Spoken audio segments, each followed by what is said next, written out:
നമസ്കാരം. American president Donald Trump Pakistan സേനാ മേധാവി അസീം മുനീറിന് അമേരിക്കയിൽ വിരുന്നൊരുക്കിയത് മുതൽ ഇവർ തമ്മിലുള്ള സൗഹൃദത്തിനെ ലോകരാജ്യങ്ങൾ ചോദ്യം ചെയ്തിരുന്നു. എന്നാൽ ഇരുവരും തമ്മിലുള്ള ബന്ധത്തിന് പിന്നിൽ രണ്ടുപേർക്കും ഒട്ടേറെ ഗൂഢലക്ഷ്യങ്ങൾ ഉണ്ടെന്നത് വ്യക്തമാണ്. പാകിസ്ഥാന്റെ സൈനിക സർവീസിൽ നിന്നും വിരമിക്കുന്നത് നീട്ടിക്കിട്ടാൻ വേണ്ടി തനിക്ക് പ്രസക്തിയുണ്ടെന്ന് വരുത്തി തീർക്കാനാണ് അസീം മുനീർ ശ്രമിക്കുന്നത്. ട്രംപിനൊപ്പം നിന്നാൽ തനിക്ക് ആവശ്യമായതെല്ലാം കിട്ടുമെന്ന് അസീം മുനീർ കരുതുന്നു. ഭാവിയിൽ ട്രംപിനെ സന്തോഷിപ്പിക്കാൻ ജമ്മു കശ്മീരിൽ ഭീകരരെ വിട്ടുള്ള ആക്രമണങ്ങൾ അസീം മുനീർ സംഘടിപ്പിക്കാൻ സാധ്യതയുണ്ട്.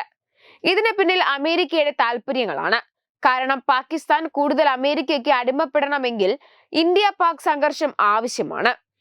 ട്രംപിനെ സംബന്ധിച്ചിടത്തോളം ട്രംപിന്റെ ബന്ധുക്കൾക്ക് പങ്കാളിത്തമുള്ള കമ്പനിക്ക് ക്രിപ്റ്റോ കറൻസി ആരംഭിക്കാൻ പാകിസ്ഥാൻ സർക്കാർ അനുമതി നൽകിയത് വലിയ നേട്ടമാണ്. പാകിസ്ഥാന് IMFന്റേത് ഉൾപ്പെടെ കൂടുതൽ സാമ്പത്തിക സഹായം നേടാനായത് ഇതൊക്കെ കൊണ്ട് തന്നെയാണ്. ഭാവിയിൽ അമേരിക്കയ്ക്ക് പാകിസ്ഥാനിൽ ഒരു സൈനിക താവളം സ്ഥാപിക്കാനും പദ്ധതിയുണ്ട്. അസീം മുനീർ വഴി ഇത് നടപ്പാക്കാൻ ട്രംപിന് രഹസ്യ പദ്ധതിയുണ്ട്. ചൈനയും ഇന്ത്യയും ബംഗ്ലാദേശിനെയും നിരീക്ഷിക്കാൻ അമേരിക്കയ്ക്ക് ഈ സൈനിക താവളത്തിലൂടെ സാധിക്കും. ചൈനയും US തമ്മിൽ അധികം വൈകാതെ വലിയൊരു യുദ്ധമുണ്ടാകുമെന്ന വിലയിരുത്തൽ അമേരിക്കയിൽ ശക്തമാണ്. അത് ചിലപ്പോൾ തായ്വാനെ ചൊല്ലിയായിരിക്കാം ആരംഭിക്കുന്നത്. അല്ലെങ്കിൽ റഷ്യ യുക്രൈൻ യുദ്ധത്തിൽ ചൈന അവസാന ഘട്ടത്തിൽ ഇടപെട്ടേക്കുമോ എന്നൊരു ആശങ്കയും നിലവിലുണ്ട്. അതിനാൽ ചൈനയെ നിരീക്ഷിക്കാൻ പാകിസ്ഥാനിലെ ഒരു സൈനിക താവളം എന്നത് ട്രംപിന്റെയും അമേരിക്കയുടെയും വളരെ നാളായുള്ള മോഹമാണ്. അസീം മുനീറിലൂടെ ഇത് നേടിയെടുക്കാനാകുമെന്ന് തന്നെയാണ് ട്രംപിന്റെ കണക്കുകൂട്ടൽ. അതേസമയം അമേരിക്കൻ പ്രസിഡന്റ് ഡൊണാൾഡ് ട്രംപും പാക് സൈനിക മേധാവി ജനറൽ അസീം മുനീറും കൂടിക്കാഴ്ച നടത്തിയത് വാർത്തകളിൽ നിറഞ്ഞു നിന്നിരുന്നു. ഇതൊക്കെ പല തരത്തിലുള്ള വിലയിരുത്തലുകളിലും കാരണമായിട്ടുണ്ട്. എന്നാൽ ഈ കൂടിക്കാഴ്ചയ്ക്ക് പിന്നാലെ ആയിരുന്നു അസീം മുനീർ ട്രംപിനെ സമാധാനത്തിനുള്ള നോബൽ സമ്മാനം നൽകണമെന്ന ആവശ്യം മുന്നോട്ട് വച്ചിരുന്നത്. ഇന്ത്യ പാക് സംഘർഷം ആണവ യുദ്ധത്തിലേക്ക് നീങ്ങാതിരിക്കുന്നതിന് ഇടപെടൽ നടത്തിയതിന്റെ പേരിലാണ് ട്രംപിനെ സമാധാനത്തിനുള്ള നൊബേലിന് ശുപാർശ ചെയ്യണമെന്ന് പാക് സൈനിക മേധാവി ആഹ്വാനം ചെയ്തത്. ഇതൊക്കെ കൂട്ടി വായിക്കുമ്പോൾ ഇപ്പോൾ നടക്കുന്ന ഊഹാപോഹങ്ങൾക്കുള്ള ഉത്തരം കിട്ടുമെന്നതും ഉറപ്പാണ്. കൂടാതെ പാകിസ്ഥാനിലെ സൈനിക താവളങ്ങളിലും തുറമുഖങ്ങളിലും അമേരിക്ക പ്രവേശനം നേടിയെടുത്തതായും അടുത്തിടെ ഒരു റിപ്പോർട്ട് പുറത്തു വന്നിരുന്നു. അത്യാധുനിക സൈനിക സാങ്കേതിക വിദ്യയ്ക്ക് പകരമായിട്ടായിരിക്കും US സൈന്യത്തിന് പാകിസ്ഥാനിൽ നേരിട്ട് പ്രവേശനം ലഭിക്കുക. ദക്ഷിണേഷ്യയിലും പശ്ചിമേഷ്യയിലും തങ്ങളുടെ സ്വാധീനം വർദ്ധിപ്പിക്കുന്നതിന് 5ാം തലമുറ യുദ്ധവിമാനങ്ങളും അത്യാധുനിക മിസൈലുകളും വാഗ്ദാനം ചെയ്താണ് ട്രംപ് ഈ നീക്കം നടത്തിയതെന്നും റിപ്പോർട്ടുകൾ ഉണ്ടായിരുന്നു. എന്നാൽ ട്രംപ് കാനഡയിൽ നടന്ന G7 ഉച്ചകോടിയിൽ നിന്ന് പെട്ടെന്ന് തിരിച്ചു പോവുകയും പാകിസ്ഥാൻ സൈനിക മേധാവി അസീം മുനീറിന് ഉച്ചവിരുന്നൊരുക്കി സ്വകാര്യ സംഭാഷണം നടത്തുകയും ഒക്കെ ചെയ്തത് ഇതിനോടകം ചർച്ചയായിരുന്നു.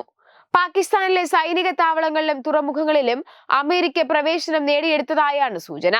അത്യാധുനിക സൈനിക സാങ്കേതിക വിദ്യയ്ക്ക് പകരമായിട്ടായിരിക്കും US സൈന്യത്തിന് പാകിസ്ഥാനിൽ നേരിട്ട് പ്രവേശനം ലഭിക്കുക.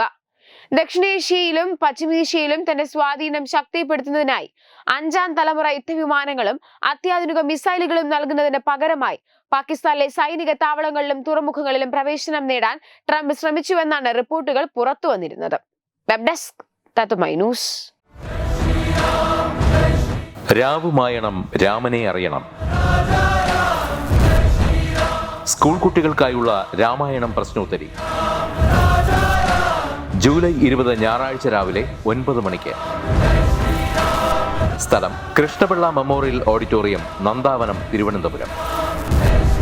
രാമായണ മാസാചരണത്തോടനുബന്ധിച്ച് തത്തുമൈ TV സ്കൂൾ കുട്ടികൾക്കായി ഒരു രാമായണം പ്രശ്നോത്തരി സംഘടിപ്പിക്കുന്നു. ഈ വരുന്ന ജൂലൈ മാസം 20 ഞായറാഴ്ച തിരുവനന്തപുരം നന്ദാവനം കൃഷ്ണപിള്ള മെമ്മോറിയൽ ഓഡിറ്റോറിയത്തിൽ വെച്ചാണ് ഈ പ്രശ്നോത്തരി പരിപാടി സംഘടിപ്പിക്കുന്നത്. 10 വയസ്സിനും 15 വയസ്സിനും ഇടയിലുള്ള കുട്ടികൾക്കാണ് പ്രശ്നോത്തരിയിൽ പങ്കെടുക്കാൻ കഴിയുക. പങ്കെടുക്കാൻ താല്പര്യമുള്ളവർ പേര്, പഠിക്കുന്ന സ്കൂളിന്റെ ID കാർഡ്, ജനനത്തീയതി തെളിയിക്കുന്ന തിരിച്ചറിയൽ രേഖ എന്നിവ സഹിതം 9074347838 എന്ന നമ്പറിലേക്ക് വാട്സപ്പ് ചെയ്യുക. ഒരു കുട്ടിക്ക് 100 രൂപയാണ് രജിസ്ട്രേഷൻ ഫീസ്. പ്രവേശനം ആദ്യം രജിസ്റ്റർ ചെയ്യുന്ന 54 കുട്ടികൾക്ക് മാത്രം. വിജയികൾക്ക് ആകർഷകമായ സമ്മാനങ്ങൾ.